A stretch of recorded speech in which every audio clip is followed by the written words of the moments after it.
Welcome. My name is Megan Biffert from Hey There Chickadee, and today we're going to paint these mushrooms together. The line art is provided, so you can trace it at home on a watercolor paper, so you don't have to worry about drawing. All of the paints and supplies I'm using are listed in the video description. I'm going to be using probably these two brushes. They are around size 8 and around size 4. And then we're not using a ton of paint colors today. We're going to do some mixing. So I'm going to dive right in. The first thing we're going to do is we're going to paint the mushrooms and then let those dry. And then I'm going to show you how I like doing the flowy little splotchy background to offset them. So very first I'm going to wet my brush with clean water, and I'm going to dampen down this little top mushroom cap. Oh, got some fuzz on my paper there. And so we're going to do a wash. We're going to wet the paper first to allow our paint to flow and feather together nicely. I'm just going to wet all of these 3. And I'm getting burnt umber, so I am getting some of this lovely brown. And you can do one at a time if you want. You definitely don't have to do all 3. But I'm just going to drop in this paint. You can see since we already wet the paper, we're getting this lovely feathering. And I'm going to rinse my brush off a little bit, because now, since the paper's still wet, it gives me time to play. I'm going to spread this around. So on each mushroom, I'm trying to leave the top, as you can see, lighter color, darker brown towards the bottom, letting the paint just do the work, doing this nice feathering. Very lovely. And then while it's still wet, I'm going to grab some of my burnt sienna, which is kind of this nice orangey brown, and drop that in as well. Not all over, wanting to leave that burnt umber color there, just a bit here and there to blend with the burnt umber. Going to grab a bit more of that burnt umber, the dark brown, and drop it in along the bottom here. So what I'm going for right now is a mix of darker brown towards the bottom like edge of these mushroom caps, and then that burnt sienna kind of in the middle, adding more of that warm rusty orange brown, and then leaving it whiter towards the top. So right there, real quick, just gonna do that. Drying off my brush here, because now in areas where the paint has maybe bled a bit more than I want it to, I'm going to lift up some of this paint. As you can tell, it's like my dry brush is acting like a sponge and soaking up some of this paint,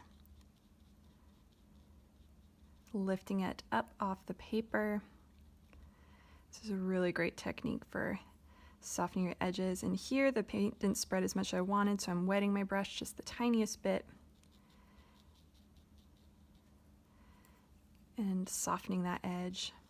I'm going to go back up here and lift more of this. I'm really trying to get kind of a soft glowy highlight on the top of these mushrooms. So I'm just dabbing and lifting off a little bit. If you really want the paint to stop spreading, you can take a rag or paper towel and just blot a little bit of the dampness out of the paper, because the paint will want to go where the paper is wet. And so just by lifting that, it helps stop the paint spreading and flowing. This little white highlight, I I wasn't quite as careful and the water spread in, so I'm just going to lift a bit of that. There we go. I'm going to go grab with my brush, rinse my brush, grab a bit more of that burnt sienna. You can tell I want to get kind of like a half, 50% paint, 50% water mix. I'm going to go back, just drop in a little bit more here. I just want the color to be really strong, as you can see. It's not all over, just in little, one certain area on each of the caps, like that. And again, you can tell it's trying to spread. I'm going to lift that with my brush, stop it from spreading. Soften the edge a bit there. You can go back and do the same. I'm going to grab more of the burnt umber, the brown, having a richer mixture of paint on my brush. Just go around this bottom edge to darken it up a little bit.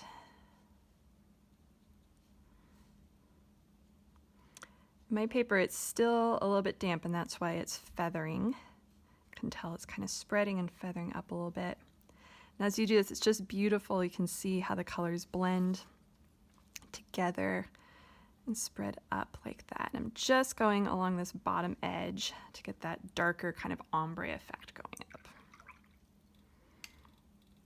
Keeping an eye on this as it just wants to feather and spread up into that little glowy highlight I'm trying to keep. So just keeping an eye on that, not letting it spread too far. Now we're going to let this dry. Okay, so we're going to keep letting the caps dry. And while we do that, we're going to paint the stems of the mushrooms. So I'm going to grab I'm using Naples yellow, but you can use like a nice kind of cooler yellow, maybe a bit of a gold. Just go really lightly on it. We're wanting a really pale paint mix for this one. So you can tell I'm not grabbing a whole lot of it, just enough to give us a hint of color there. And I'm also going to get a little bit of that burnt sienna again, mix it up here so that we have a little bit of the pale yellow and the burnt sienna mixed with the pale yellow, just so we get some variety. And then I'm going to put this here so you can see it. So now to paint the stems, I'm going to do another wash, not all the way down to the bottom, but just here on the main stem part.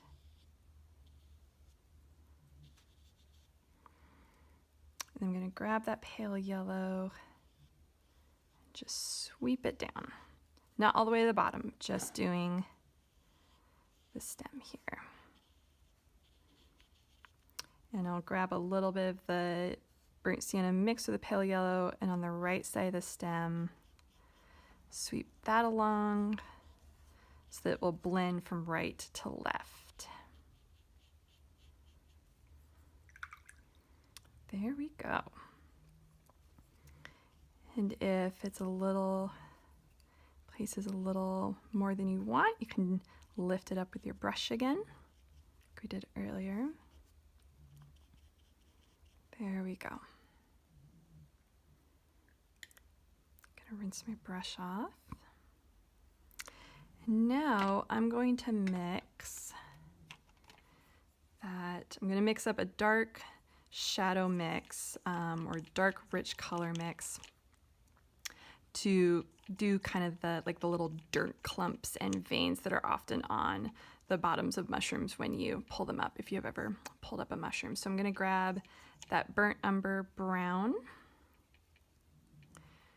rinse my brush off, and then I'm using Winsor Newton's neutral tint. You can use black, and I'm doing about an equal mix here of the black and the brown, and you can see that's nice and thick and dark. And the reason I'm adding the brown instead of just doing straight black is I just want to warm it up a little bit and not just have, I think just plain black would look a little bit odd.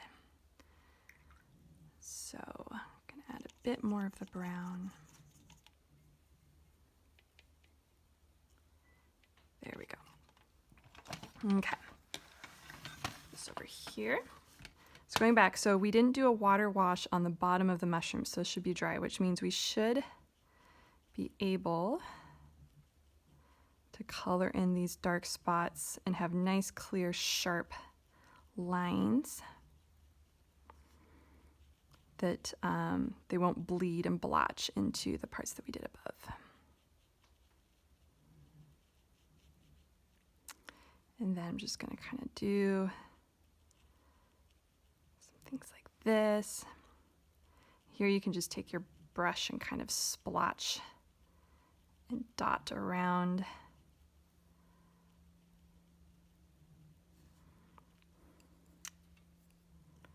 Drop in some more of that paint mix if you want it to get a little darker and richer. There we go.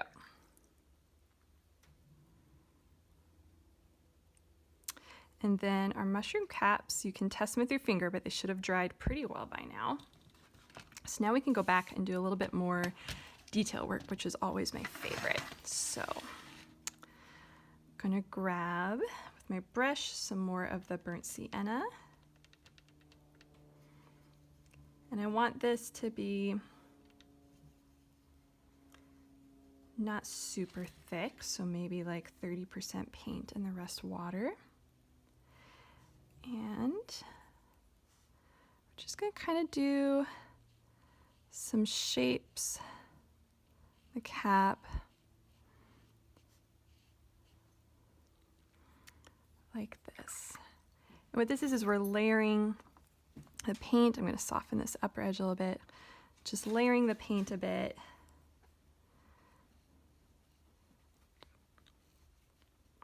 To create some distinct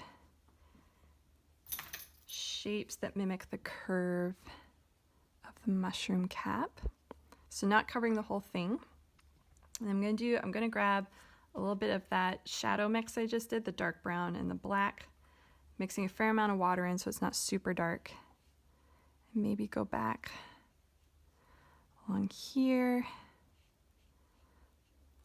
can tell I'm just playing with layering some more shapes on top of each other. Just experimenting. I don't want to cover up a lot of that burnt sienna color. Just a little bit, just add some more layers. Gonna soften this up, that one on a little darker than I wanted. I'm leaving that white patch nice and clear. I'm gonna lighten this up a little bit. I'm drying my brush off so it can soak up water and paint. Just lightening that. Blurring that edge a little bit. Here we go. These have dried nice and darkly. And now I'm gonna get a little bit of my yellow mix again from over here. And just brush this on the top of those little highlights we left. That yellow just kind of warms up the top a little bit really nicely. And now I want to add some nice shadows to the undersides of the caps, the stems where the cap shadows the stem. We're still letting these bottoms dry, so I'm being careful not to dab my hand into that as we go. So for this, I'm gonna grab with my brush some more of my neutral tint or black and bring it over here with the yellow. Just kind of mix it all in with the yellow, the burnt sienna. So we're making kind of a unique gray color over here. I like that. Gonna sweep that dry onto the paper under here, leave some white space.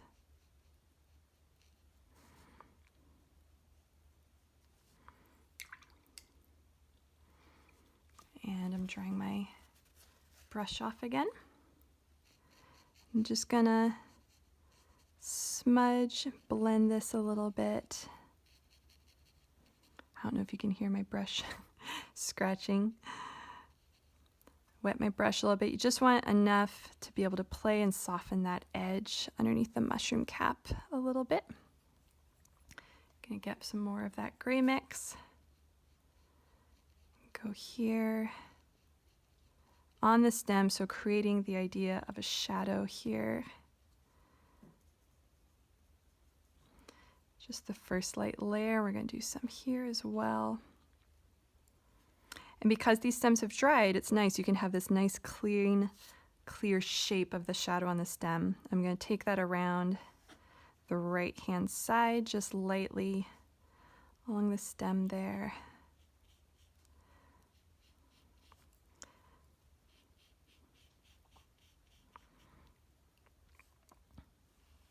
Maybe run the tip of my brush lightly to have some of these little streaks. And we're just doing this to give the idea of light coming from this way, hitting our mushroom stems.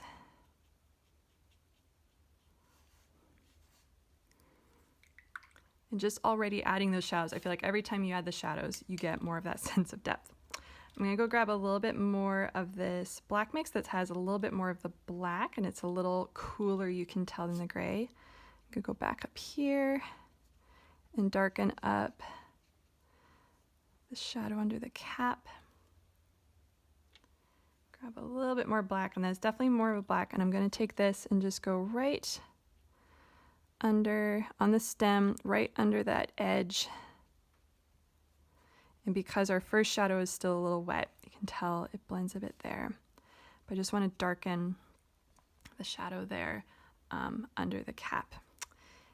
And then I'm going to go down here and just fill in some of these white highlights with that light wash of black I just used. Not all of them, just enough again to give the feel of like a dirtier bottom of the mushroom stem, like it still had dirt clinging to it. And just go with my brush and play with this a little bit. Those caps should be dry now, and so I want to add some freckles to them. I'm going to go back here, and I think I'm going to do the burnt umber, that dark brown. So I'm grabbing a really strong mix of this, and I'm rolling my brush in it so that the tip gets nice and pointy. And I don't want to do a lot. I just want a few kind of little dirt freckles. Oh, and it looks like my paint is still wet there, but that's okay. You can see here it's dry, so I have more control over these little freckles or spots I'm adding. This is dry, so I've got a bit more. Just a few. And then I want a bit more of a strong contrast around the edge of that mushroom. So I'm going to take that dark mix and just brush it along the bottom edge for a nice dark strong contrast, so it'll stand out nicely against the lighter shadow we just put on the underside of our mushroom caps.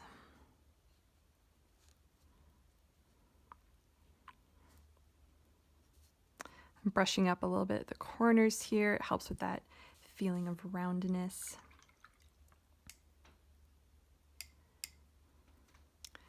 Rinsing my brush off. With these little kind of, you know how mushrooms, you can kind of get the little bits that are like broken off or chewed off by some little critter. We left those, so I'm going to go back and get a little just light wash of the black, very light. If you need it more, you can add it in, but just thin it out. And I really don't have a lot of water on my brush. This is very light because we want just a light. I'm going to go along the upper inside edge of those little white areas like this. Maybe add a few freckles in there.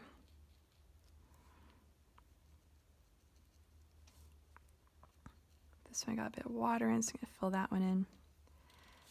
Also, if this is dried a bit more, adding a little bit more of a dark shadow onto the stem like that for higher contrast.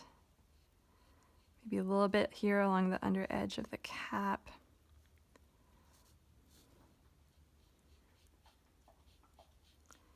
If you want to darken a little bit the shadow we put on the stem, you can do that. At this point, we're just playing with the contrast to get it to the point where we like it, the nice contrast between these areas of color. on the cap and the lighter stems and the contrast with these dirty root areas. I'm adding a little bit more of that black-brown mix to some of the bottoms here just to heighten that contrast. And there are your mushrooms. So we want this to completely dry before we do the background, so make sure to let it completely dry. Okay, so the mushrooms have dried by now, and the reason we've wanted to let them dry, because now we're going on to the fun part that I know you're all very excited about, and that is doing the flowy, very watercolory background. So I want to show you how to do this. I might leave this here without masking fluid. So often if you do a very big wash of color on the background, you could put masking fluid over the items that you don't want painted over. Do your big wash of color and then rub off the masking fluid, and then you would paint in your items or subjects. So I've done it in reverse order. We have first painted in the mushrooms, and I wanted to do that because we were doing lighter color paint along the stems and the caps. In the background, we're going to make this really dark, rich, foresty green, and it's just easier in watercolor to go from light to dark. And so what we're essentially going to do is we're going to do a wash that's kind of controlled and kind of not. We're going to wet down the paper all around the mushrooms in the area that we want our wash to go for our background. And then we will drop in paint and let it flow and mix and play with it and eventually let it dry. So the very first thing we want to do is mix up our paint mix for the background, because since we're doing so much of the area, you don't want to run out of paint halfway through while it's still wet. Rush back to your palette, mix up your paint, and then hopefully still have time to play with this while it's drying. It's just a real headache. So for the background today, I'm going for a nice rich foresty green. So I already have some mixed up here, but what I'm going to do is grab a lot more of this sap green and just get a lot of paint mixed up to my palette. If you're working from tube paint on a palette, this will probably be easier for you, but you can also definitely do it with a sketch palette like I'm using. So I'm just getting a lot of this green, kind of scraping the paint off my brush. Getting more water, grabbing more paint. We just want a lot of mix so that we don't run out, because it's just not fun to run out of paint when you need it.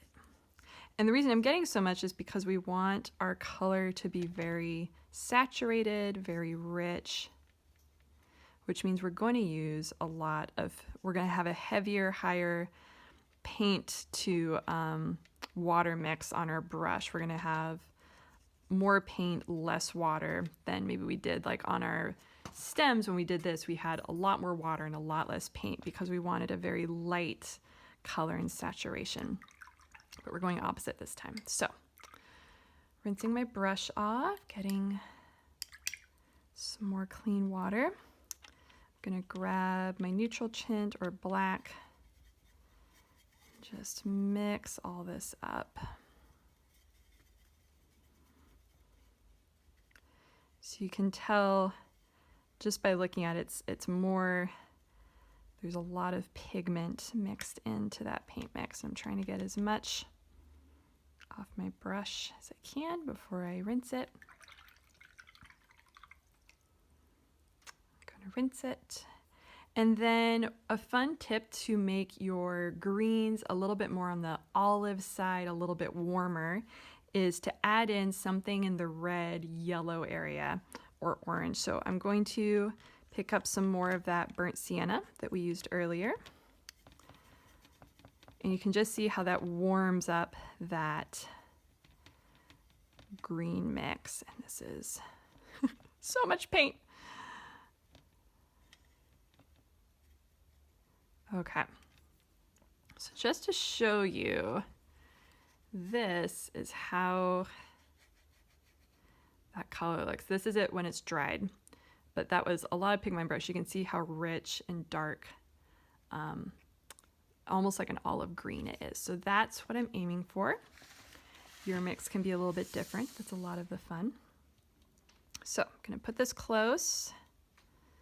Trying to get as much of that paint off my brush so I don't waste it before I rinse my brush. Because now what we're gonna do is we're gonna do our water wash, wet our paper down, and again, kind of with the mushroom caps, what that does is it gives us time to play with the paint, blend it, lift it before it dries and get that nice big flowy background. And again, making sure that our mushrooms are completely dry, because if they're not, when we do this wash, if that paint touches the edge of the mushroom, it will bleed into that subject. And we want these to be nice and clear and not have this green background bleed into them. And then the second thing to consider is I'm going to aim for the rich concentration of the paint to be in the center and then fade a little bit as it goes out. It gives a nice sense of depth.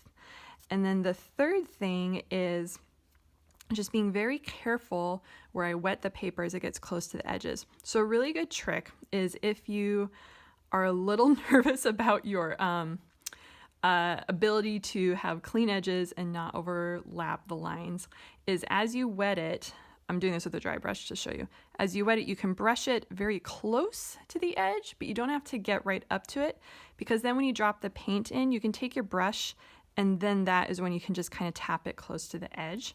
And that's often what I do. It just makes it a little bit easier and safer. And then one more thing to remember, I know this is a lot, but I'm just going over it before we do it, so at least you hear it first, is we do have these areas inside. And what our habit is to maybe paint the outside of something and then go in and do the middle. But the problem is if you do that, what happens is you're applying the paint in a way where it's around the outside and you go back on the inside, and you can often tell that the inside doesn't match the outside because, you know, as you paint, you're having less and less pigment in your brush. And so you can kind of tell the gradient as you go. So what we want to do is we're going to try and paint from the top down and balance it on both sides. So what I'm going to do is probably start in this area and go, and then I'll go down here, go down here, go down here. And as I go across, I'm going to try and work my way down all at the same time, because then what you also don't end up with is the paper drying and leaving weird lines where you have to go back and fill in the wash. So all that'll make sense once we get going. I'm just verbalizing it first. For those of you who are audio learners. For those of you who are visual learners, here we go. So I've been clean water, getting a lot of water on my brush. Depending on your paper, you know, how well it holds water. This paper holds water very well. It is also linked and mentioned on my website under art supplies. It's Cezanne paper by Hahnemühle. And it stays wet for a nice time without buckling. And it just loves to let the paint play. So as you can tell, I'm not getting super close to the lines. I'm not worrying about getting right up to the edge of my mushrooms. I am just wetting down the paper. And when I say wet down, what you're going for is a nice glisten on the surface. I don't know if you can see that, but you're not going for big drops of water or puddles left on the paper. You don't want that.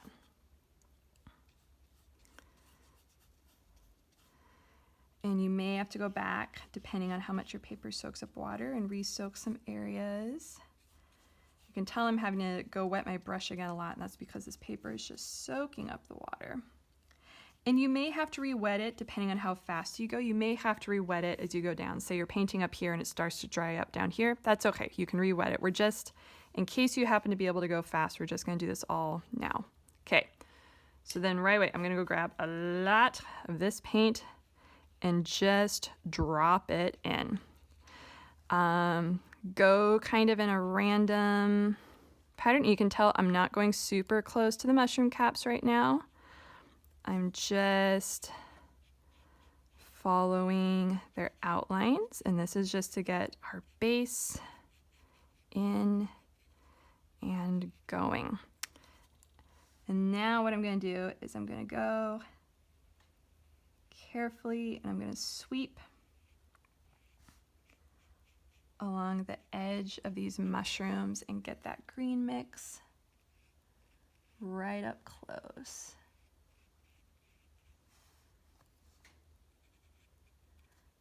I'm going to drop in. This is what's called dropping in. I have a lot of pigment on my paint, pigment on my brush. And I'm going to dab where it's still wet and let that extra pigment hit the paper and darken up on these mushrooms. Spin and move your paper as you need to get these edges nice and clean. Definitely helps. If you're right-handed, left-handed, do what works for you.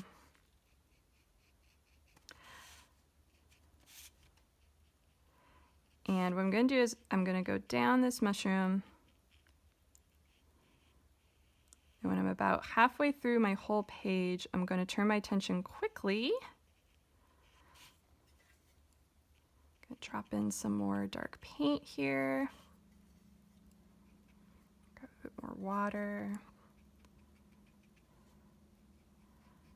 I'm going to go ahead and go down this middle part. I just want one continuous long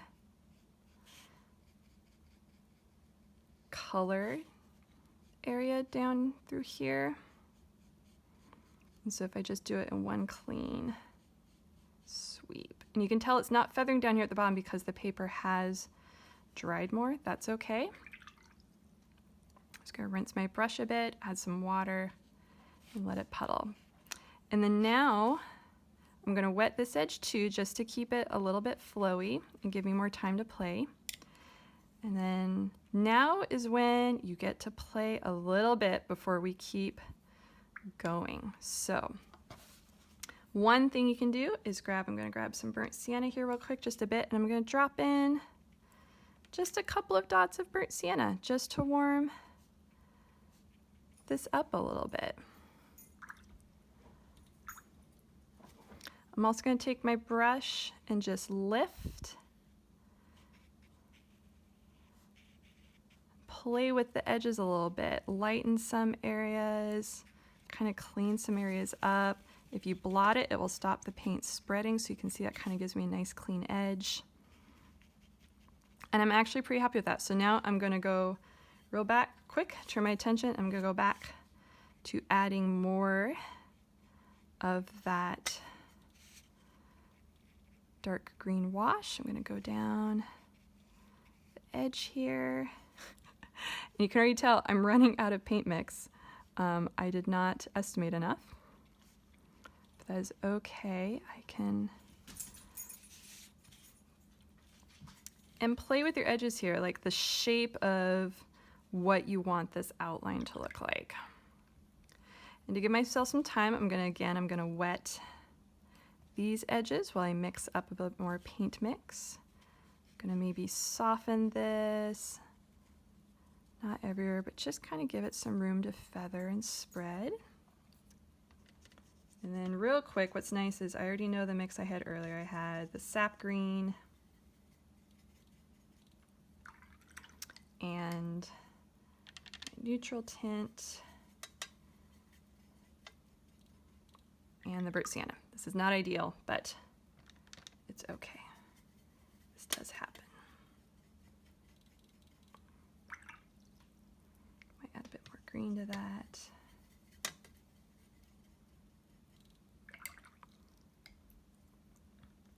And what's fun with doing this method is, so there you go, had enough, so I'm gonna keep going, is that since we aren't going for a perfectly clear wash on the background, it's okay if you end up with kind of these moments where, like what I just had to do, I had to go get more paint mixed up.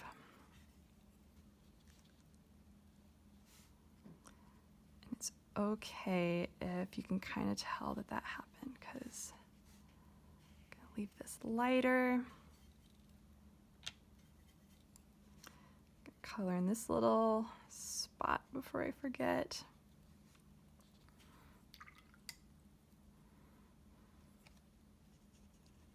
Really not being great at having enough paint mixed up.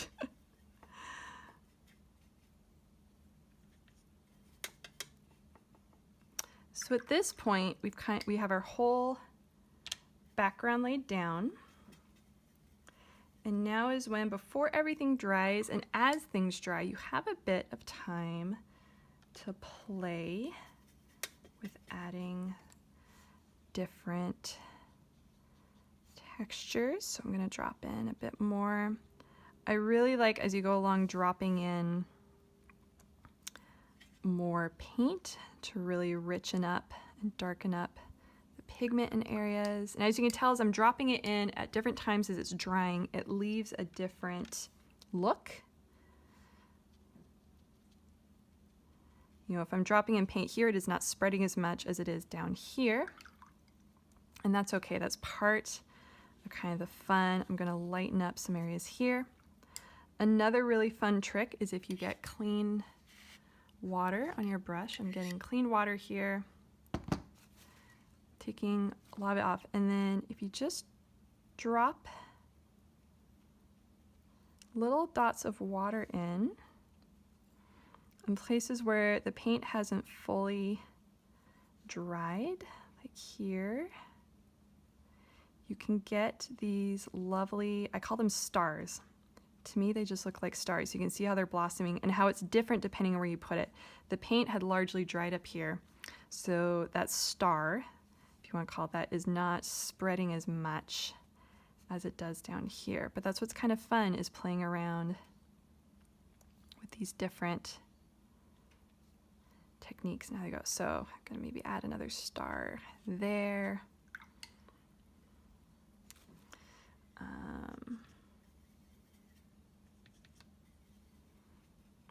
This is a good time to look at where you want good contrast. So for example, we want it to be nice and richly contrasted around the stems, around the caps to make that pop. It's looking pretty good. I had dropped in some of that burnt sienna. You can see that that's starred out a little bit and that's looking nice. Mixing up a bit of a different, might drop in a little bit more. And what's also fun too is overall we want the whole color to look the same. But as you can tell, I'm mixing up more of my paint mix as we go along because I keep running out. And if that's a little different in areas, you know, down here where I'm dropping it in, that's okay because it's kind of a fun, it adds different layers and depth, feeling of depth to the piece.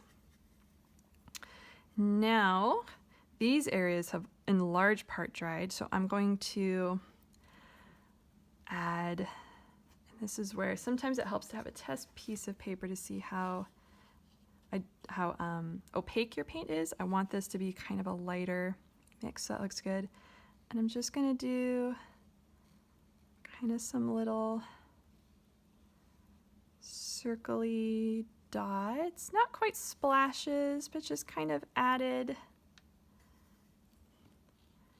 shapes, I guess, to the edge. Maybe one up here.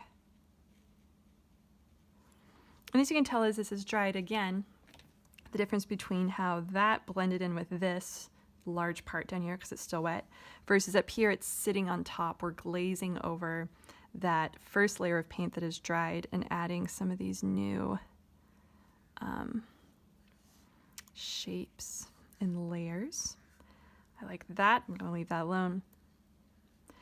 So at this point it's just kind of letting it play and playing with it how you like it. So these kind of give a rough look of splatter, a good way to fake a splatter look. I don't want to actually splatter with my brush here because I don't want it to cover the mushroom caps. But if you go get a nice, lots of wet mix of your paint and just do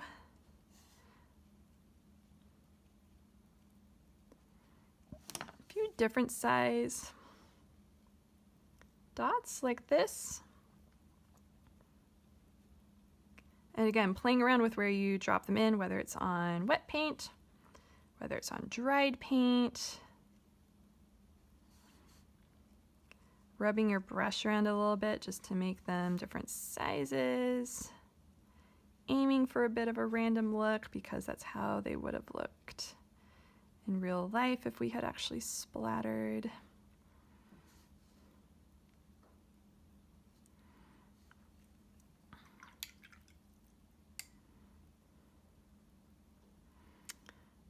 Need to want a little bit more of that burnt sienna down here. See, this is still wet, so I can drop in a little bit more of that. These stars are drying nicely. I might try and add one in here. And again, making those stars is just dabbing multiple times with clean water. You can tell it is slowly expanding and spreading out like that. Super fun.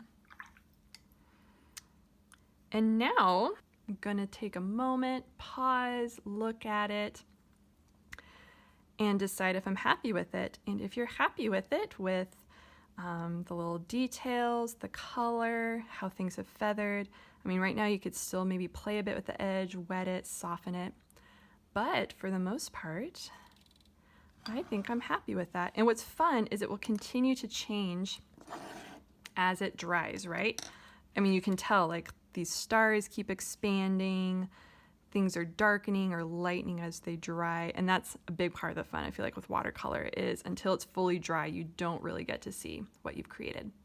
But there you go. I hope you enjoyed it. I hope now you feel confident that you can kind of do these flowy, splotchy, star-speckled backgrounds. As always, I would love to see your own artwork and sketches, so if you follow along and do this, please post a picture of your artwork and tag it Hey There Chickadee so I can see it. And there you go. I hope you enjoyed it. Thanks for sketching along.